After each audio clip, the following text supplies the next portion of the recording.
everyone, greetings from ZONESUN. Today we would like to introduce our camper for perfume bottles. Here I would like to show you the manual one first. We have four size, 30mm, 15mm, 18mm, and 20mm. When we're talking about the size, we are saying the size here, the bottle opening diameter. Now this one is 50mm. Now I would like to show how to operate it. Take off this part, put it on to the bottle, put the camper on.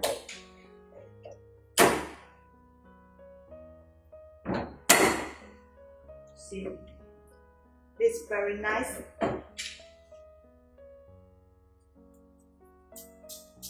And cannot move it, it's very close.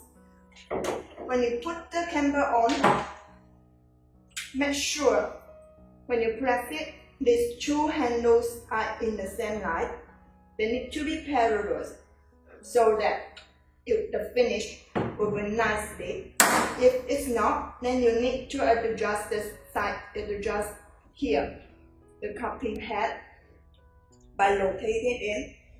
Okay, that's all. Thank you for watching.